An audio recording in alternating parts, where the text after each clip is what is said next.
What causes anger in one person might be really different from what causes anger in another. And this is based on our upbringings, our life experiences, our brain chemistries, our personalities. But there are four common trigger points, things that are likely to cause an anger response for a lot of people. So the first is when we're feeling threatened or attacked, or we see somebody else being threatened or attacked, the sense in us that we or somebody else or something needs defending. The second is when we feel that we're not being respected or treated in the way that we think that we should and that we deserve to. And again, if we see this in somebody else, if we see that somebody else isn't being respected or treated in the way that we think that they should. The third is when we feel powerless. So when we're not able to achieve something that we would like, we're not able to get the outcome that we think is right. So that builds a sense of frustration. We can't get what we want. We don't sit comfortably with not being able to do. And the fourth is if we feel that something is unfair, if we feel there is an injustice, if we're feeling invalidated, if we're feeling like something's happening that shouldn't be happening. So those four things might be the trigger point to a possible anger response. But whether we become angry or not and the level that we experience that anger is very much based on our own experiences and what we have been taught about the world. So it will very much depend on how we feel about ourselves, so our own sense of self-confidence, self-esteem, self-respect, what we've been taught about others in that what others deserve, how they should be treated, but also our expectations of others. If our expectations of others are very high and they don't meet that expectation, that will lead us to become frustrated, like we're not being respected, like people aren't behaving in the way that we expect them to.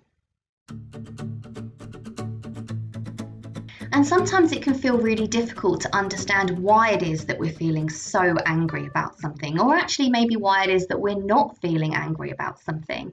But we can usually try to understand it if we try to break it down. So we can break it down into, am I feeling angry about something external or something internal? So am I feeling angry about someone else? So a co-worker, a friend, a family member, somebody in a position of authority or power?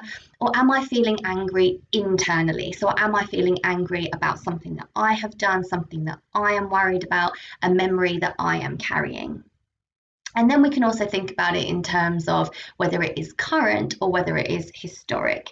So a current situation is perhaps an ongoing dispute that you have at work. Maybe you're sat in a traffic jam and you've got somewhere to be, or you're in an argument with your partner.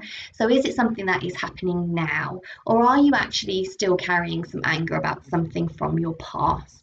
So if we've been through a difficult experience in the past, a trauma, some abuse, a difficult upbringing, and we haven't resolved and processed that difficult feeling, we're very likely to still be carrying around that anger.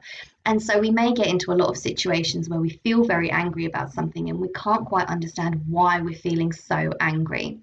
So it can be that there's a current situation, a current dispute with somebody in your life, but actually the anger that you're feeling feels disproportionate to that current event. And what might be happening there is that this current event is pressing buttons, it's triggering off something that happened to you a long time ago or in your recent past. And what you're doing then is getting the feelings about the current situation and the feelings about your past situation. So that's a lot more anger than is actually appropriate for this one current situation. So our past experiences, past things that we've felt anger about are very likely to rear their heads when we feel anger in the current. So then all of those things, all of the reasons why we're experiencing the anger, if it is something that's current, if it's past, if it's being focused outwards, if it's being focused inwards, all of that will have an impact on how it is that we experience the anger and how it is that we express it. So next week, we're going to think a little bit more about how people express their anger, whether that's directed outwards, inwards, whether they feel it very easily, whether it's actually very difficult for somebody to feel angry, and where that's come from and why that happens.